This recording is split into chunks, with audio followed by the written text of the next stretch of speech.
Regardez-vous toujours les animés comme avant. L'industrie de l'animation a explosé. Il n'y a jamais eu autant d'animés disponibles qu'en ce moment. Mais étrangement, pourquoi le nombre d'animés qu'on regarde diminue au fil du temps? Quelle est la cause de cette baisse d'envie soudaine de consommer pleinement les nouveaux animés? Notre cerveau a-t-il un problème ou alors les nouveaux animés sont-ils tout simplement nuls? C'est ce qu'on va décortiquer ensemble aujourd'hui. Tout d'abord, il ne s'agit nullement de dénigrer ceux qui ne regardent plus les animés comme avant ou d'encenser ceux qui n'ont pas changé. Nous essayons juste de déterminer les causes ensemble. Je vais énumérer les miennes et vous, n'hésitez pas à me présenter les vôtres en commentaire. J'en ai relevé plusieurs, mais j'ai préféré m'attarder sur 3 principales. Le choix, TikTok et la zone de confort. Commençons par TikTok. Oh oui, je suis pas obligé de suivre la liste. TikTok a été et est l'un des plus grands boosts pour la communauté animée manga.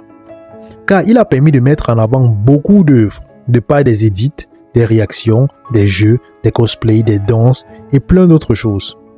C'est une véritable aubaine pour l'industrie. Mais ironiquement, c'est lui qui a et qui est en train de faire sombrer l'industrie. Je ne vais plus vous présenter TikTok et le shoot de dopamine qu'il donne ou encore l'envie de trouver une nouvelle vidéo qui blablabla, vous connaissez déjà la chanson. Moi, je vais m'attarder sur un problème précis, la concentration. Avez-vous remarqué qu'au fil du temps, les gens deviennent de moins en moins attentifs et concentrés? Je dis TikTok, mais ça s'applique à tous les réseaux. Je ne dirais pas que les gens deviennent bêtes, mais moins concentrés. On peut me dire, Gaëtan, c'est la base sur TikTok, c'est la vibe TikTok, il n'y a pas de souci. D'ailleurs, on me l'a déjà dit, mais c'est faux. C'est très faux. Cette déconcentration nous suit, même en dehors de l'application. Je vais me prendre comme exemple. En 2024, quelques mois avant de créer mon compte TikTok, j'enchaînais les épisodes d'animés comme je fais actuellement. Mais une fois mon compte est créé, j'ai commencé à avoir du mal à regarder 2 épisodes de suite.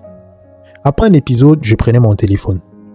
Et ça a empiré quand j'ai commencé à prendre mon téléphone au milieu des épisodes, quand il n'y avait pas de combat ou même un moment captivant. Le pire, c'est que même en cours, j'avais déjà du mal à rester focus longtemps sur un exercice, alors que ça ne m'arrivait jamais. C'est là que j'ai compris qu'il y avait un problème. Mon cerveau était déjà habitué d'une part à ne regarder que des scènes incroyables. Et quand l'anime se développait donc normalement, j'étais blasé. D'autre part, je n'arrivais plus à me concentrer longtemps. TikTok avait pourri et reconditionné mon cerveau à n'être concentré que lorsque des personnages bougeaient beaucoup. Et des animés qui privilégient ce style sont légion. Mais bon, c'est une parfaite introduction pour la deuxième cause, le choix. Vous avez déjà certainement suivi « Trop de choix tue le choix ». On peut croire que c'est faux, mais c'est tellement réel.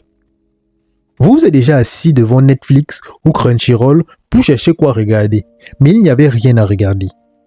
Non pas parce qu'il n'y avait vraiment rien à regarder, mais plutôt parce qu'il y avait trop de choses. Et finalement, vous ne saviez plus quoi mettre. C'est comme ça que tu arrives sur TikTok pour chercher des idées d'animés. Malheureusement, la plupart des créateurs parlent souvent des mêmes animés. Donc toi, en tant que fan de Jujutsu Kaisen, tu cherches des animés similaires à Jujutsu Kaisen, où tu seras et tu resteras captivé. C'est ce qui te fait tomber dans la 3e cause, la zone de confort. Vous connaissez certainement Frieren. Pour énormément de personnes, Frieren est nul. Pourquoi? Parce qu'il est ennuyeux et lent.